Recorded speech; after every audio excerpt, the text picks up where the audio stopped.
Muy, muy buenas noches, amigas y amigos. Estamos nuevamente aquí en su diario Ultimátum bajo la plataforma del Face, pues transmitiendo en esta cuarentena que cada vez se extiende más y que la humanidad, hay muchas cosas que no entendemos, no comprendemos, pero sin embargo, afortunadamente, pues hemos ido sobreviviendo ante circunstancias que cada vez se complican y se complican más.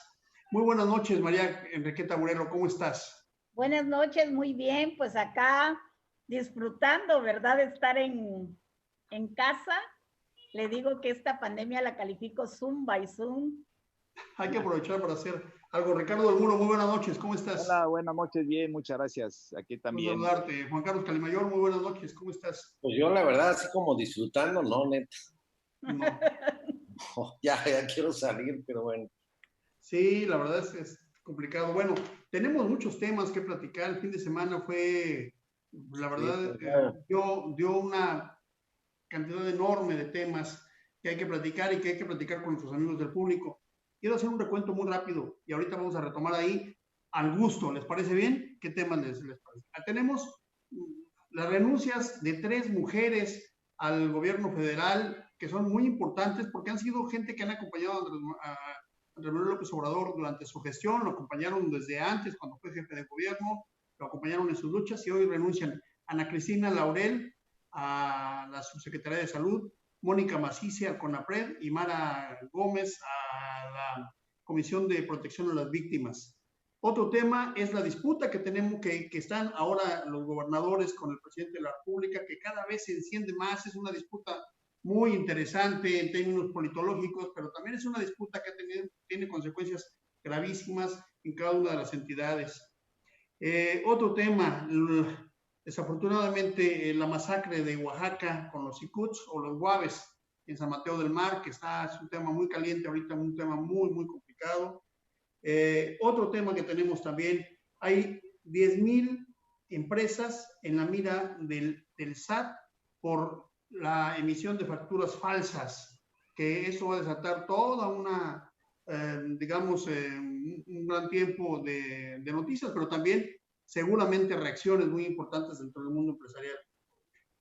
Y desde luego, algo que sigue lastimando a nuestro país, el incremento a la violencia gravísimo, alto, autos quemados, cuerpos mutilados en Sonora, en Guanajuato, en el Estado de México, en varias entidades y no para la violencia, cada vez está peor, es terrible y se han empezado a ver comparaciones entre los muertos con la violencia y muertos COVID, que hoy, por mencionarlo también, llegamos a 22,000 muertos por el COVID y no hay una estrategia, no hay nada ante esto. Hay varios temas.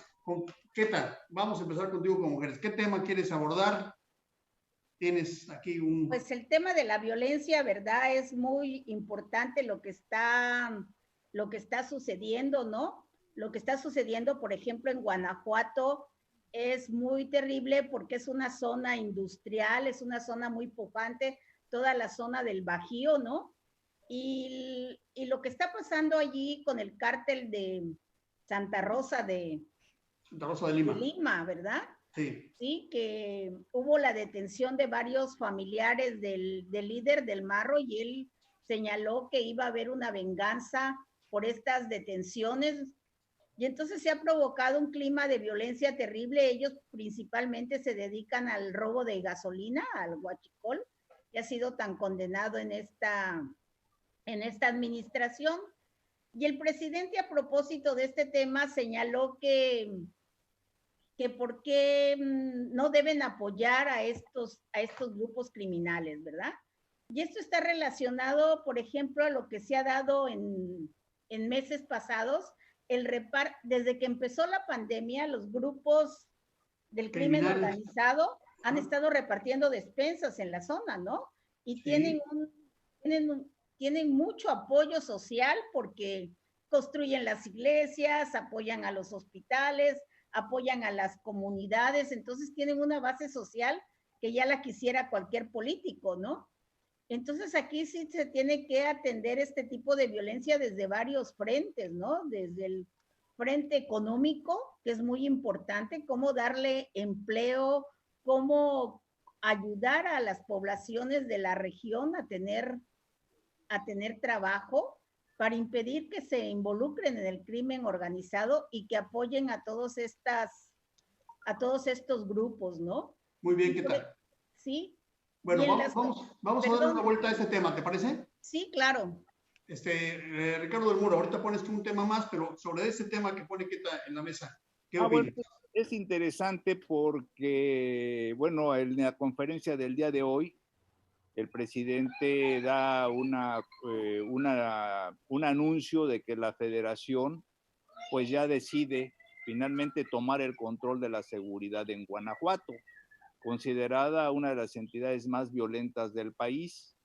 Y bueno, como todos supimos, en el fin de semana participó ahí la Guardia Nacional, el Ejército, detuvieron a 3 mujeres que eran la madre, la hermana y la amante del Marro, el líder del cártel de Santa Rosa de Lima, muy ligados al huachicoleo. Y bueno, aparte, pues ya ven que hubo la amenaza del Marro de que se iba a convertir en una piedra en el zapato. Pero creo que la lectura tenemos que hacerla mucho más amplia, porque hay que recordar que en su primera conferencia de prensa, el presidente Andrés Manuel López Obrador reconoció que la inseguridad era el principal reto para su gobierno y dio a conocer que en 10 entidades se concentraban el 80% de los homicidios dolosos y estaban, así las que él resaltó en un momento determinado, eran Guanajuato, que bueno, sigue ocupando el número 1 y que ahí fue donde se dio los fenómenos de Celaya que conmovieron a la opinión pública en este fin de semana, pero están Guanajuato, Jalisco, Michoacán, Estado de México y Guerrero. Y curiosamente, estas entidades son gobernadas por mandatarios opositores a su gobierno. Obvio, en Guanajuato, pues el mandatario es este señor Sinue del PAN, en Jalisco está el Movimiento Ciudadano, en Michoacán está Silvano Aureoles del PRD y en el Estado de México está el PRI. Entonces ahora yo creo que después de la pandemia del coronavirus, y también ante la perspectiva de las próximas elecciones, el presidente va otra vez a tomar como punto fundamental la cuestión de enfrentar la inseguridad, dándole énfasis a estas entidades. No hay que olvidar que el día de hoy precisamente pues ya anunció que va a encabezar reuniones con el Gabinete de Seguridad y ese va a ser el tema fundamental en esta semana. Con la Ciudad de México, por supuesto, pues que aquí tenemos a la morenista Claudia Sheinbaum y que la Ciudad de México pues es una ciudad, al ser la metrópoli, el tema de la seguridad es fundamental, pero después vienen el Estado de México y Michoacán, ¿no?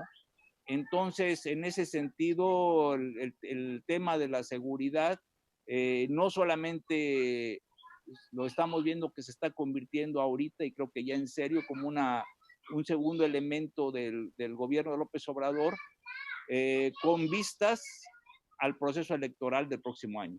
Muy bien, Ricardo. Juan Carlos, sobre este tema, ahorita vas a poner un tema también tú, pero sobre el tema de la inseguridad, no es solamente Guanajuato, vimos los carros incendiados en Sonora, 10 cuerpos desmembrados en la carretera de Caborca, en Sonora, 7 policías muertos en Guerreros, 2 personas desmembradas en el Estado de México, cuerpos en Dolores Hidalgo y desde luego quiero separarlo porque parece ser que el origen es distinto, la masacre de Oaxaca en el pueblo Guave. ¿Qué opinas, Juan Carlos, sobre ese tema? Distinto totalmente. Son temas distintos, sí. Bueno, son distintos, pero acá lo que a mí me llama la atención es, primero hay que distinguir que no es a voluntad quién debe o no participar en temas de seguridad. Por tratarse de delincuencia organizada y tratarse de delitos del fuero federal, entre ellos el narcotráfico, el secuestro y otros, la competencia es federal. Sí, y quien tiene la capacidad de fuerza, y para eso se creó la Guardia Nacional con el voto de todos los partidos, es el gobierno federal. No puedes tú decirle a un estado, así empezó Felipe Calderón en Michoacán, por ejemplo, a solicitud de Lázaro Cárdenas, hijo de Cuauhtémoc Cárdenas, que era gobernador, la intervención para parar con una fuerza letal del Estado a estos grupos, porque la delincuencia que hoy ya rebasa entre año pasado y casi 67,000 muertos, imagínense, en un poco de tiempo más, en un tercio de su administración habrá superado a las dos anteriores este gobierno, y yo creo que lo que no hay, y ahora parece que la Guardia Nacional no funcionó, no se ve a Alfonso Durazo por ningún lado, no se ve al mando como lo estaba haciendo hace unos meses, de los operativos, no se le ve hablando como Gatell en el tema de salud. Lo que vemos es el presidente respondiendo, pues prácticamente la amenaza de un delincuente sentado en un bote de agua, declarándole la guerra al Estado mexicano. Me parece sumamente grave. Me parece que no ahorita, desde hace muchos años el ejército tiene claramente identificado, o sea, todos hablamos del cártel de Rosa de Lima y de no sé qué, y de Jalisco Nueva Generación. O sea, está perfectamente trazado el mapa de la delincuencia organizada en el país. No es posible que el Estado mexicano no tenga la inteligencia para saber dónde están. Yo creo que sí lo sabe. Lo que no quiere es enfrentarlos, porque enfrentarlos implica lo que le pasó a Felipe Calderón, que es prácticamente enfrentar una guerra del Estado mexicano contra estos cárteles. Ahora, y entender una cosa, la mayoría de los delitos dolosos que se dan en el país, la gran mayoría, tienen que ver con el crimen organizado. Entonces, pues no es con abrazos, ni balazos, ni con amnistías, ni con programas sociales para que los jóvenes no participen. En mi opinión, digo, ustedes tendrán otra, es con una acción decidida por parte del Estado, inteligente, con inteligencia, para desactivar de una vez por todas a estos tipos inescrupulosos para los que la vida no vale nada, como lo hemos visto en todas estas acciones y muchas más, ¿no? Muy bien, pues aquí se han puesto tres posiciones. Una dice Queta que se trata de un tema de ausencia del Estado, donde la delincuencia organizada ha ganado muchos espacios. Ricardo del Muro pues habla de un tema básicamente de competencias, y Juan Carlos, las competencias están definidas, pero falta estrategia. Hay otros temas, pero por supuesto que ese es un tema central que seguiremos platicando en los próximos días. Otro tema, Ricardo del Muro, de los que platicamos, ¿cuál pondrías sobre la mesa o quieres seguir con el tema de la inseguridad? Bueno, habías tú tocado el tema acá de, ¿cómo se llama? De la zona de Oaxaca. Sí, la masacre de Oaxaca en San Mateo del Mar. En San Mateo del Mar, ahí el gran problema, y creo que ese es uno de los puntos que se han sembrado conflictos y que los tenemos incluso en Chiapas, está muy ligado a las cuestiones de usos y costumbres, y hasta la fecha no se ha podido, las autoridades estatales no han podido ver cómo pueden conciliar el sistema de usos y costumbres con todo lo positivo y todo lo negativo que tienen, con, digamos, el sistema electoral moderno de corte más tipo occidental, podríamos llamar, ¿no? O digámosle, para que no se oiga tan en un sentido colonialista, el sistema electoral moderno frente a sistemas electorales arcaicos.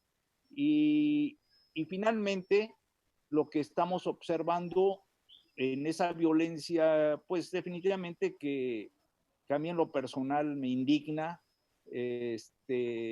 por la crueldad, la forma tan terrible que se enfrentan y que se matan, finalmente por una estupidez que es la política, ¿verdad? Porque finalmente eso es lo que da coraje, que se enfrentan para que un tipo o un grupo de tipos gocen de del poder y de los beneficios económicos. Aquí finalmente fue eso, son grupos opositores entre el presidente municipal y sus contrarios. Hemos visto en Chiapas comunidades que han peleado y que se han matado por la posesión de una cantera de grava, bueno, en San Juan Chamula hemos sido testigos de una ejecución de un presidente municipal grabada, y que no pasó absolutamente nada, que seguimos observando cacicazgos, que te rompe todo el esquema, porque normalmente siempre tenemos el discurso del buen indio, ¿no? De que los indios son las víctimas de la conquista y que los españoles y después los reformistas llegaron a quitarles sus propiedades y demás. Y ya cuando realmente entramos en contacto con las comunidades indígenas, tristemente nos damos cuenta que el principal explotador del indio es el mismo indio. Y vemos que los peores caciques son las autoridades de los pueblos indígenas.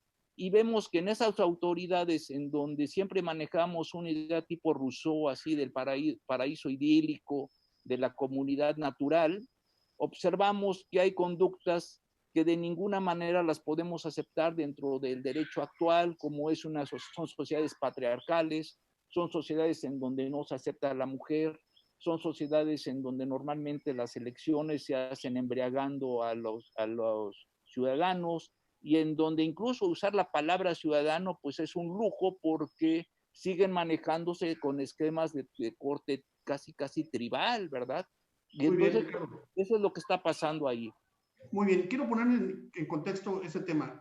Yo conozco esa zona por una razón de trabajo.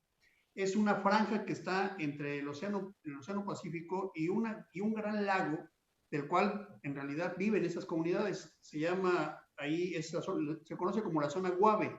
Este es un pueblo marginal de los zapotecas. Fueron contrarios a los zapotecas en los tiempos prehispánicos.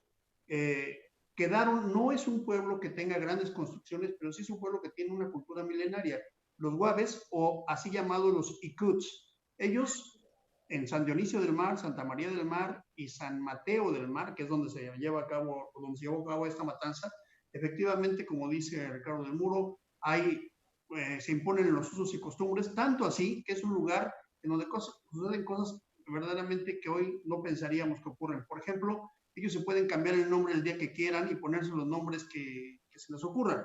Por eso cuando tú vas a esos lugares vas a encontrar gente que se llama Kennedy, que se llama Trump, que se llama Kleenex. Sí, de verdad, eso ocurre porque se ponen esos nombres, y tan solo con que lleguen ahí con el comisario ejidal y se cambien el nombre que ellos desean, es decir, tienen formas distintas de interrelacionar. Pero hoy hay 15 personas muertas ahí por un problema que inicia por un retén con el COVID, y reviven temas de procesos electorales pasados. ¿Qué taburelo? Todo lo cultural es estructural y todo lo estructural es cultural, como decía Levi Strauss, que es la tesis que está reviviendo ahorita el maestro del Muro. ¿Cómo lo ves?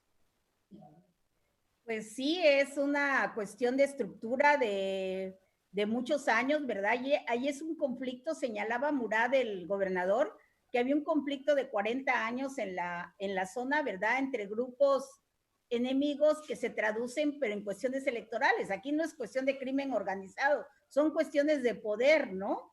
De poder, y además yo creo que se da que el presidente municipal obedece a cierto partido político.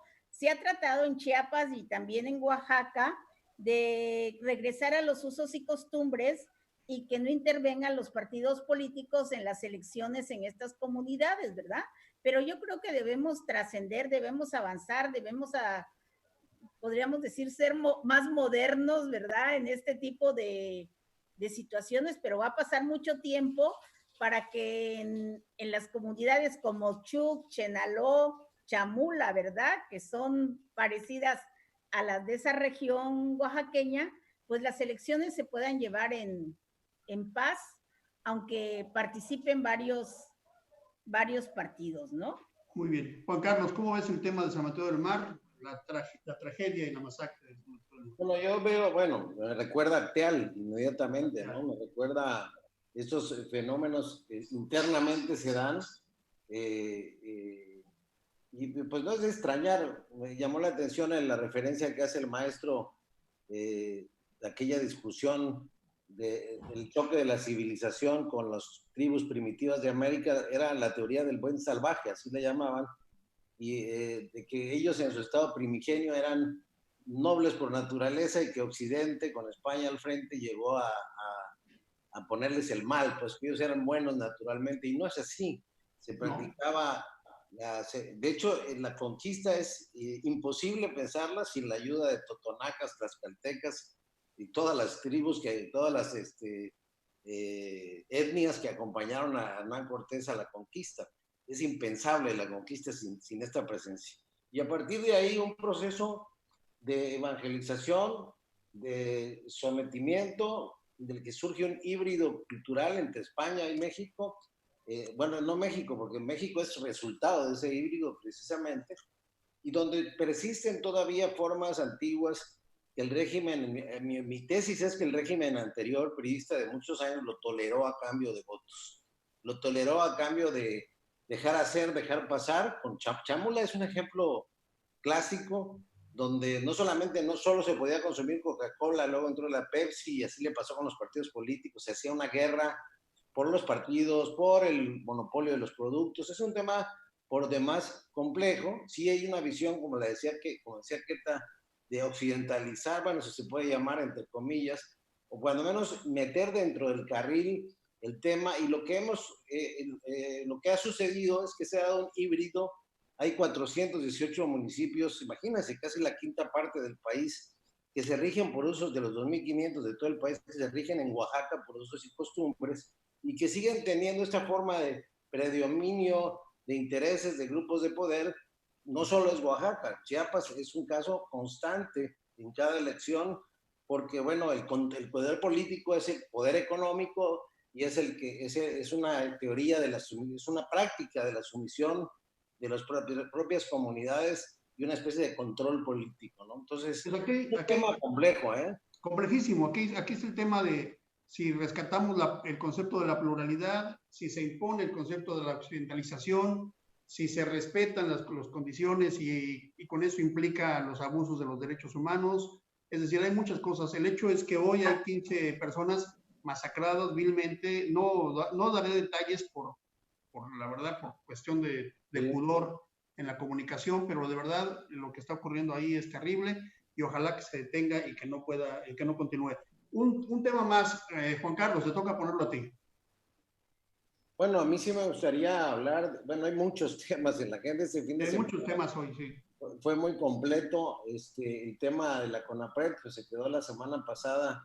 Esta idea del presidente de desaparecer por desconocer la importancia de las llamadas OCAS u organismos constitucionales autónomos, que a mi juicio representan una evolución del Estado moderno y una evolución del modelo clásico de división de poderes. No entiende el presidente que estos organismos autónomos, llámese INEGI, llámese INEGI Banco de México, llámese Derechos Humanos y varios, como él dice, que nada más sirven para cobrar, pues no tienen funciones específicas, no dependen del gobierno, son otras entidades distintas a los poderes clásicos, el legislativo, ejecutivo y judicial, y tienen una importancia total porque ejercen a su vez un sistema de pesos y contrapesos, ya no solo contra los abusos del Ejecutivo, sino contra los abusos de cualquier autoridad en los 3 niveles de gobierno y en la división clásica de poderes. Entonces, a lo que voy es que me parece sumamente grave que se subestime su importancia por un ahorro mal entendido. ¿Por qué? Porque tienen una función específica muy importante y yo creo que hay que defenderlas. Precisamente parte de ello es parte de la evolución del Estado mexicano para que salgamos de estas muestras de atraso como las que tenemos en Oaxaca, en Chiapas, en Guerrero y en muchas zonas indígenas. Hay que seguir impulsándolas y ojalá pues logren sobrevivir, si no nos va a costar mucho tiempo volver a restaurar al diablo con sus instituciones que nos está costando muy caro. Muy bien. Queta, ¿cómo ves el tema que pone Juan Carlos? Es el de CONAPRED. Inicia con un problema de tipo más bien personal, lo sabemos, pero escala hasta convertirse en una pregunta, ¿sirve o no sirve CONAPRED? Y después se extiende a lo que ya el presidente había manifestado en otras ocasiones sobre la inoperancia, la innecesidad de la existencia de los organismos autónomos. Bueno, CONAPRED ha sido uno de los organismos que más ha sido felicitado a nivel internacional, su trabajo. Yo le he dado seguimiento desde que se fundó con Gilberto Rincón Gallardo, ¿verdad? Que fue candidato del Partido Socialdemócrata y que precisamente luego pudo trasladar a CONAPRED parte de su discurso político. Él mismo era una persona, ahora ya no sé cómo decir qué es lo políticamente correcto decir, capacidades especiales, capacidades diferentes, porque cada rato hay cambios en el concepto, ¿verdad? Pero don Gilberto Rincón, pues, era una persona que tenía una capacidad diferente y eso sufrió en carne propia la discriminación. Y entonces, CONAPRED ha hecho mucho en el sentido de la discriminación porque México es un país clasista y es un país discriminador, ¿no? Entonces necesitamos organismos como CONAPRED que contribuyen a la sensibilización, que contribuyen a hacer docencia, porque también hace mucha docencia, tiene cursos permanentes que tú entras a la página de CONAPRED y te registras y tomas tus cursos. Hay cursos permanentes en estos temas de discriminación. Hay una colección de libros para niños, Quilpatia se llama, que son bellísimos, ¿verdad? Que sirven para que los niños también aprendan sobre los temas de discriminación. Y uno de los temas que actualmente es como bandera de la izquierda, el tema de las trabajadoras domésticas, precisamente es un triunfo de CONAPRED. En la última administración de CONAPRED con Alejandra Haas, se logra la reforma a la ley del Seguro Social para permitir la inclusión de las trabajadoras o trabajadores domésticos. Entonces, si analizamos toda la historia de CONAPRED, veremos muchos resultados importantes. ¿Cómo ves, Ricardo del Muro? El tema del CONAPRED que iniciaron, decíamos, con un tema personal, hoy el presidente habla de, la propuesta es que regrese a la Secretaría de Gobernación, en realidad.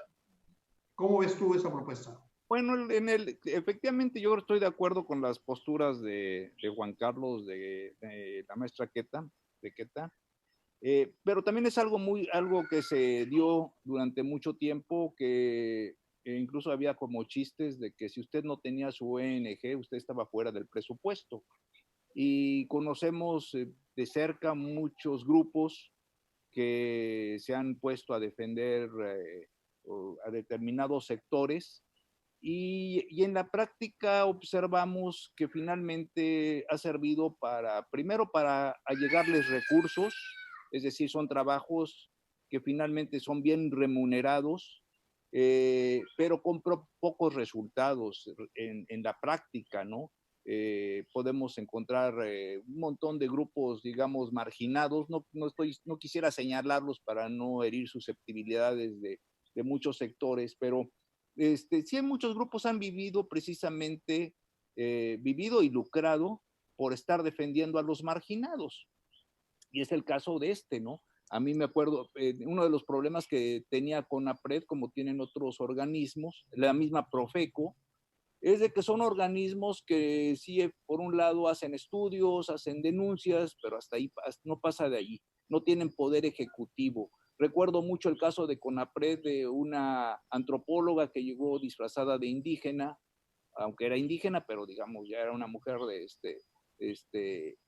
catedrática, llegó a una famosa pastelería en San Cristóbal de las Casas, que seguramente todos conocemos, y entonces pensaron ahí que iba a vender chácharas y no le dejaron pasar. Y entonces la mujer ahí les metió una demanda por discriminación.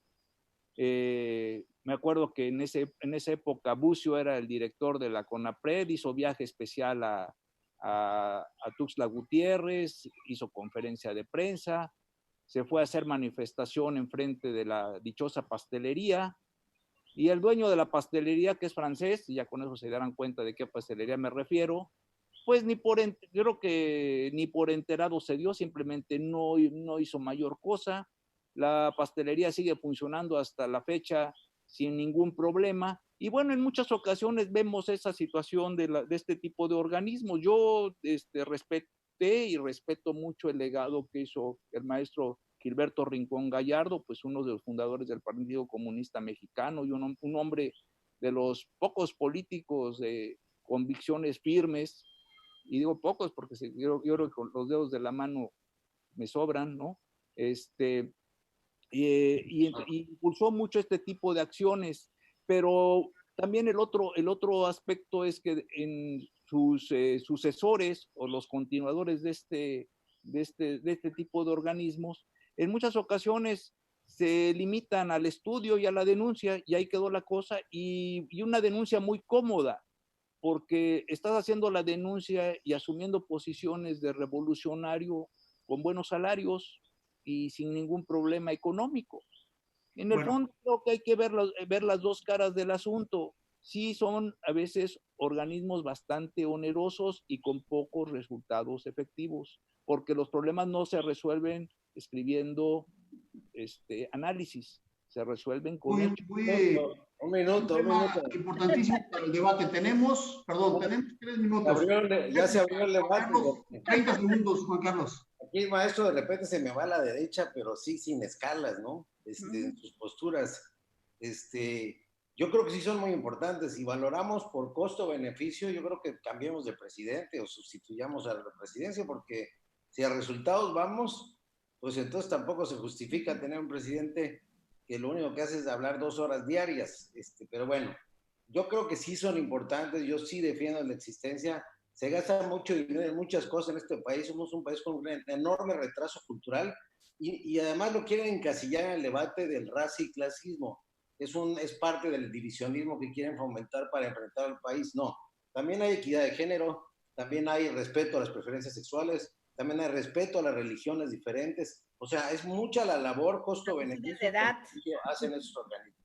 Ok, ¿qué tal? Terminamos, vamos avanzando ya para terminar. Bueno, yo creo que lo que se necesita fortalecer a la CONAPRED, si va a seguir existiendo, ¿verdad? Como tal, es esa posibilidad de que que tengan un carácter vinculatorio, que realmente cuando haga una recomendación haya una sanción de algún tipo, ¿verdad? Rincón Gallardo le llamó la atención a Fox cuando Fox dijo que las mujeres éramos lavadoras de 2 patas, ¿verdad? Le tocó a Pablo Rincón Gallardo hacer una observación al respecto. Y ahora el presidente señaló de que quería una mujer y una mujer indígena, porque los indígenas son los que sufren más la cuestión de la discriminación.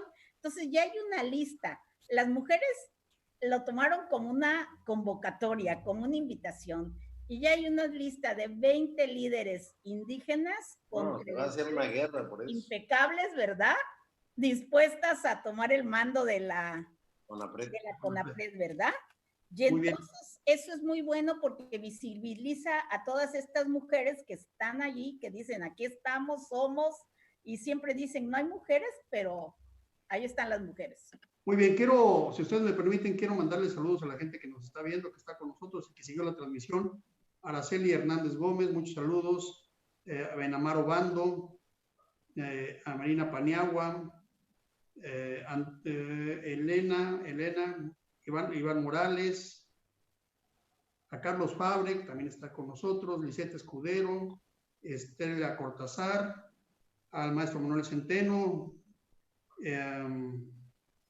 a Yesenia Suárez y a todos los que nos siguieron este día en esta transmisión. Nos da mucho gusto estar con todos ustedes. Como ustedes pueden constatar, estos son temas bastante interesantes para generar polémica y para redefinir el país que queremos. Cada uno de los temas que tratamos aquí, lo que busca no es un posicionamiento único, sino son posicionamientos, por supuesto, a discusión, análisis. Y solamente quisiera cerrar diciendo esto. Vamos a seguir discutiendo el tema de los organismos autónomos. Solamente pensemos en lo siguiente, y dado que no he opinado, les voy a decir qué opino respecto a esto. Muchos de los organismos autónomos fueron luchas de los grupos de izquierda. Muchos de ellos, y yo los suscribo porque nos tocó a nosotros una época en la cual era necesario tener un INE, tener un CONAPRED, tener muchos organismos autónomos justamente por la debilidad del Estado para atender esos temas. Y hoy un gobierno de izquierda está atentando contra ellos. Yo espero, como dice Queta, que salgan, que no solamente subsistan, sino que salgan fortalecidos. pero la verdad es que es necesario repensarlo, rediseñar las instituciones, repensarlas en una actualidad. Y solamente quiero señalar lo siguiente, hoy México cierra con 22,000 muertes del COVID. Hay que cuidarse. El tema, como lo hemos dicho, y el reto es sobrevivir. Señoras y señores, muy buenas noches. Esto es Contextos en el diario Ultimátum. Muy buenas noches, compañeros. Muy buenas noches, Queta. Muy buenas noches, Ricardo.